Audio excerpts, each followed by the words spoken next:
2024 সালের 1 জুলাই সরকারি চাকরিতে কোটা বাতিলের পরিপত্র পুনর্বহালের দাবিতে ঢাকার রাজু ভাস্কর্যে জড়ো হন বিপুল সংখ্যক শিক্ষার্থী ও চাকরি প্রত্যাশী। সেদিন শুধু ঢাকা নয়, সারা দেশের অনেক বিশ্ববিদ্যালয়েই ছিল ছাত্র সমাবেশ, বিক্ষোভ ও অবরোধ কর্মসূচি। সেই সমাবেশ থেকে 4 জুলাই পর্যন্ত সব বিশ্ববিদ্যালয় ও কলেজে ক্লাস পরীক্ষা বর্জনের ঘোষণা দেন শিক্ষার্থীরা।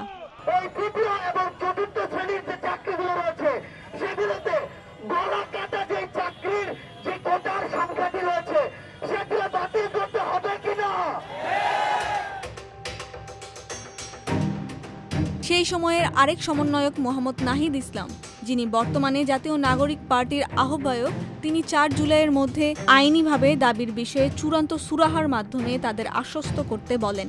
সকল গ্রেডে কোটাকে পুনর্বণ্টন করতে হবে এবং বৈষম্যমূলক কোটাগুলোকে বাদ দিতে হবে। কেবল অনগ্রসর জনগোষ্ঠীর জন্য কোটা রাখা যেতে পারে। সমাবেশে পরের 2, 3 ও 4 জুলাই টানা 3 দিন রাজধানীর শাহবাগ মোড়ে মিছিল ও অবরোধ চলবে ঘোষণা দেন। সেই অনুযায়ী আন্দোলন ছড়িয়ে পড়ে পুরো শহরে। 1 জুলাই সরকারি চাকরিতে কোটা বাতিলের পরিপত্র পুনর্বহালের দাবিতে ঢাকা বিশ্ববিদ্যালয়ের পাশাপাশি জাহাঙ্গীরনগর বিশ্ববিদ্যালয়ের শিক্ষার্থীরা সেদিন ঢাকা আরিচা মহাসড়ক অবরোধ করেন। রাজশাহী বিশ্ববিদ্যালয় ও বাংলাদেশ কৃষি বিশ্ববিদ্যালয়ের শিক্ষার্থীরাও পালন করেন মানববন্ধন ও বিক্ষোভ কর্মসূচি।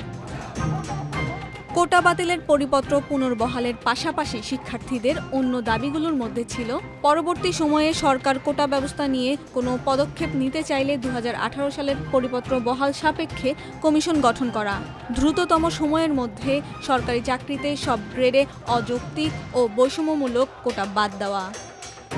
1 জুলাই থেকে শুরু হওয়া আন্দোলনের মাঠ পর্যায়ের সংগঠকের ভূমিকায় ছিলেন ঢাকা বিশ্ববিদ্যালয়ের শিক্ষার্থী আবু বাকের মজুমদার।